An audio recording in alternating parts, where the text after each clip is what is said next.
Here's my question for the team at Marvel. What is John Walker for?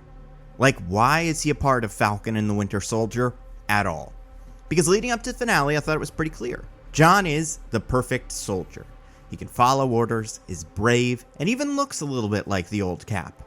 But when the chips are down, he fails. Every time. Walker has a short fuse, he cannot handle the pressure of being Captain America, and worst of all, when push comes to shove, he's a bully. Walker wields power over people who have less than him. He believes he deserves respect because he's Captain America, and Walker loves to get in a fight. He is everything Captain America shouldn't be. All this is to say, I don't think Walker was a villain. At least not like Red Skull or Alexander Pierce. He's not a bad person, he's just the wrong person. The wrong successor to Steve Rogers. But his heart might be in the right place, and maybe, over time, he can grow and become the kind of hero Captain America should be. Not a perfect soldier, a good man. So by the end of episode 5, I thought I understood this guy. Walker interrupts the peace talk between Sam and Carly, which is going pretty well until he gets there, takes the super soldier serum, and kills a surrendering flag smasher, which could be described as a war crime. Then he tries to kill Sam and Bucky after Sam gives him a very generous out because Sam is always de-escalating, but still, more attempted murder. Then Walker gets sanctioned, other than honorably discharged, and goes on an unhinged rant. And then right when this little firecracker is trying to talk him down, a terrible influence walks into the room and tells Walker that everything he did so far was a good thing and he should do more of it. The episode even ends with Walker manically building a new shield in, I guess, his garage. He's about to go way off the deep end. And it's a very strong statement for this show to make, especially since I would say Walker is very much coded as less of a superhero and more of a super cop.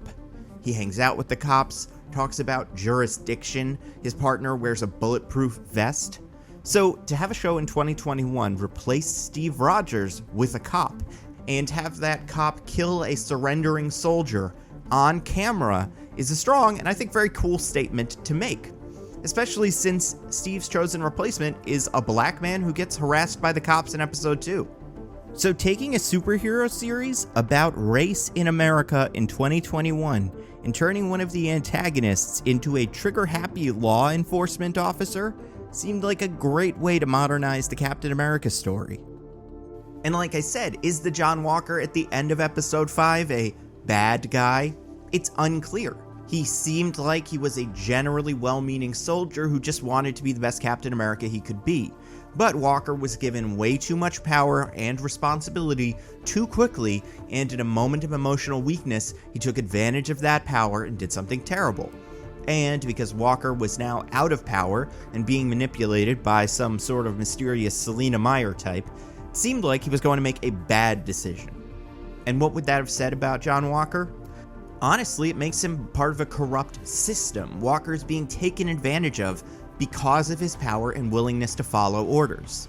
And instead of doing the hard work, like Sam explains to Bucky when they talk about redemption in episode 5, Walker gets an easy out. Permission from Val, and whatever agency she represents, to do what he was doing before, but with less accountability. Walker is kind of a victim here also. And that's why, as much as Walker in the beginning of the series is a great foil for Sam, by the end of episode 5, he's really an even better foil for Bucky. A new kind of Winter Soldier.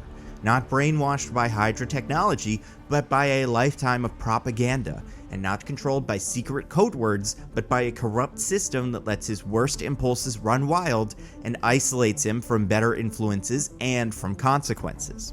Even when it comes to their costumes. In some ways, the John Walker Captain America costume has more in common with the original Winter Soldier costume than the usual Captain America costume. The chest is made of horizontal lines that usually represent order. Bucky and Walker are both under control, whereas Steve and Sam's costumes are made of more dynamic vertical lines, symbolizing strength and potential. Walker and Bucky are part of a system. That's why the new Winter Soldier costume's diagonal straps break that pattern. They represent the conflict and disruption that exists within Bucky's life, trying to find a place for himself in a world without Steve. And like the Winter Soldier, John Walker is perfectly positioned for a redemption, one where he recognizes the error of his ways and renounces the system that turned him into a killer by paying some sort of price, losing his powers or his position, something like that. After all, he doesn't seem like a bad guy, he is the product of a bad system. However, for that redemption to make any sense and have any impact, it takes time and reflection.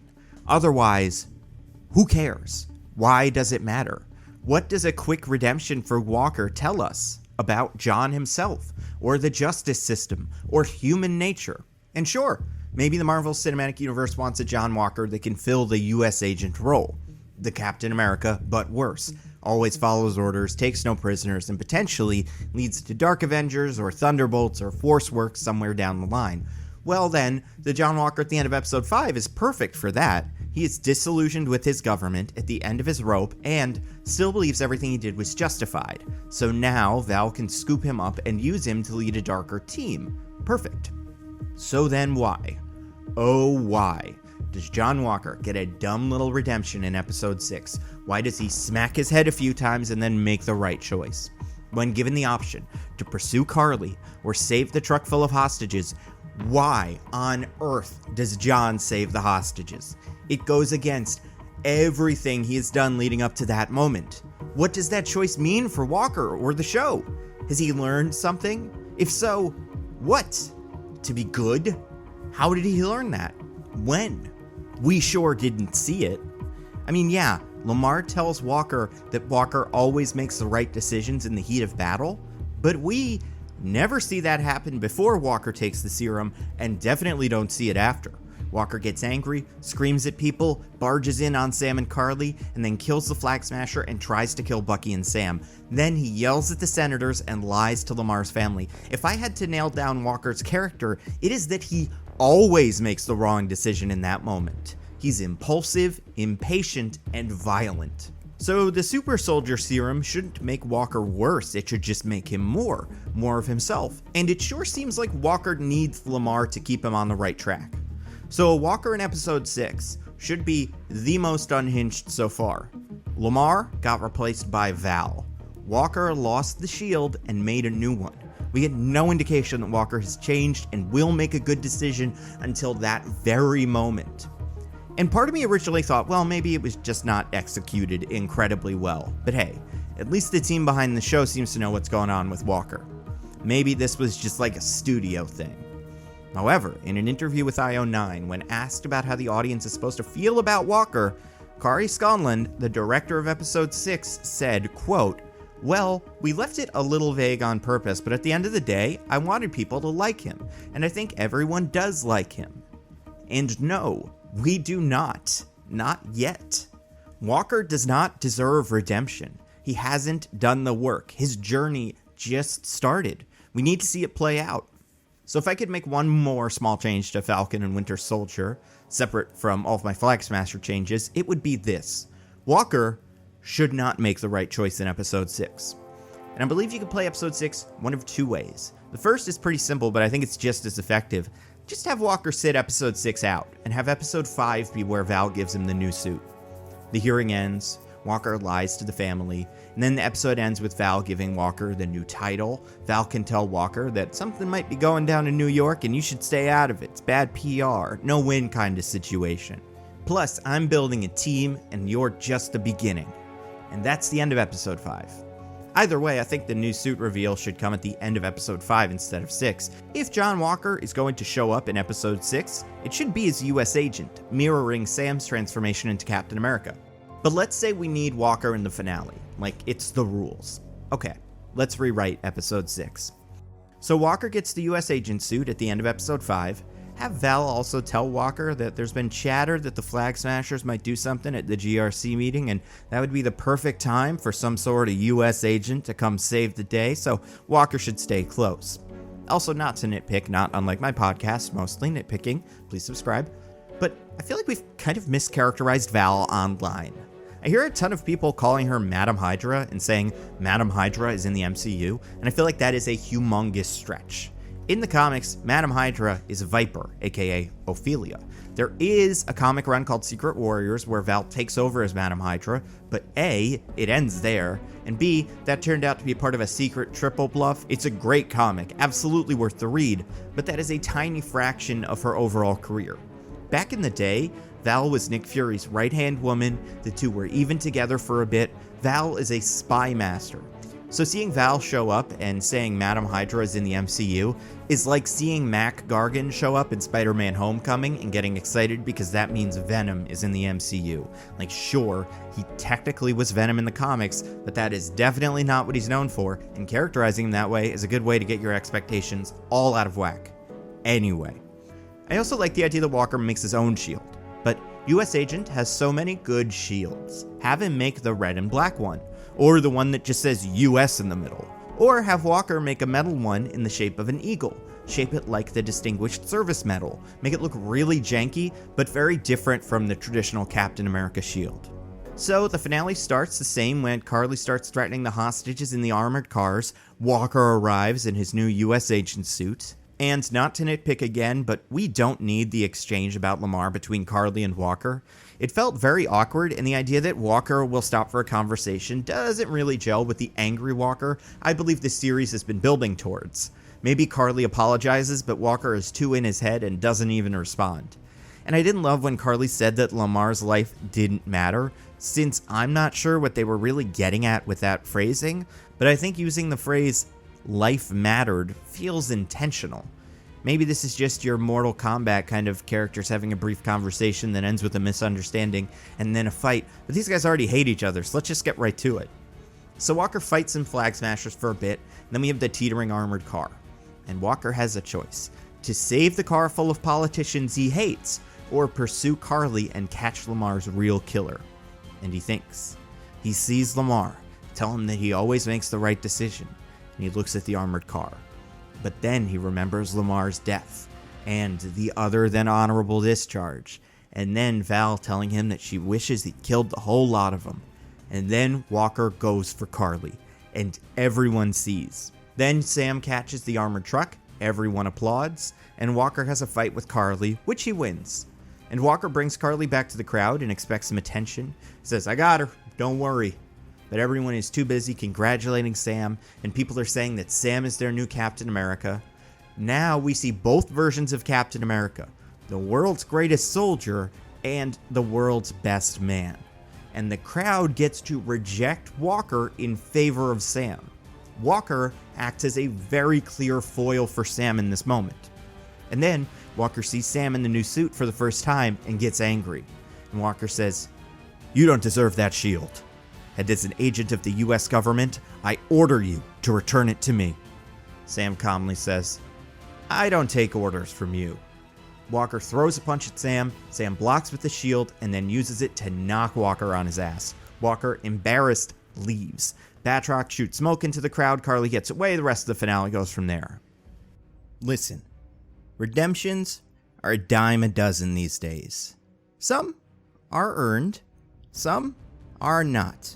And some are earned and then undermined at the last minute because, those guys really wanted to make that Star Wars movie. But at the end of the day, audiences know if a character deserves redemption. We could just feel it. And whether you like John Walker or not, he had not earned that redemption. He did not belong side by side with Bucky and Sam. In the comics, the US Agent is a character you love to hate. And it really seemed like the show understood that until the very last minute. And the John Walker comic origin parallels this story in a lot of ways, but oddly enough, there is also a what-if story that features one really important scene that seemed to make it into the show. And there is an extended cut of this video where I talk about that what-if comic, and you can find that version of this video on Nebula. For any of you guys who don't already know, Nebula is a creator-owned subscription streaming service which I helped to create, and we partnered with this video's sponsor, CuriosityStream, for a bundle that gets you a year of CuriosityStream's high-quality documentaries about science and nature and history, and like this one called Meet the Makers, about people who make stuff, including Johnny Walker, the blended Scotch whiskey, not the replacement Captain America. So, if you want to get access to that bundle that includes Nebula and CuriosityStream, a yearly subscription is only $15, which not only helps to support us, your favorite creators, but it also means you don't have to watch sponsor reads and you get to see Nebula Plus content. Here's a little tease of the one from this video. So Cap holds a press conference with some friends, including D-Man, who is not Wolverine or Daredevil, but did not have his own costume, so he borrowed theirs. True fact. The link is in the video description. It is curiositystream.com/Nando. Give it a look. I think you're really going to like it. As always, I have to give a humongous thank you to everyone who continues to support the channel on Patreon. You guys are the best. If you want to see your name up here, get access to videos early, other cool stuff. If you want to watch all the old whiteboard videos, they're all up. I do one new one every month. Also every month, if you're part of the Patreon exclusive book club, we read a comic book together, talk about it. It's a whole lot of fun. And you guys have no idea how much I appreciate it. Also, make sure to listen to my podcast, Mostly Nitpicking, where every week me and my friends DJ and Diggins pick apart a piece of pop culture by looking exclusively at the details. We've done most of the Marvel and DC movies. We talked about all of the Mortal Kombat movies, the Monsterverse movies, and leading up to F9 or Fast and Furious 9 or whatever we're calling it. We are in the process of talking about all of the Fast and Furious movies, which are a lot of fun to nitpick and just a lot of fun to watch. You can listen to us wherever you listen to your podcasts. We are at NitPickingPod on Twitter. Last thing, follow me on Twitter, Instagram, Twitch, TikTok, all that stuff. Mostly Twitter. It's where I post updates on videos, podcasts, stuff like that. I am at NandoViewMovies on all of those platforms. That's all I've got. Stay safe, and I'll see you next time.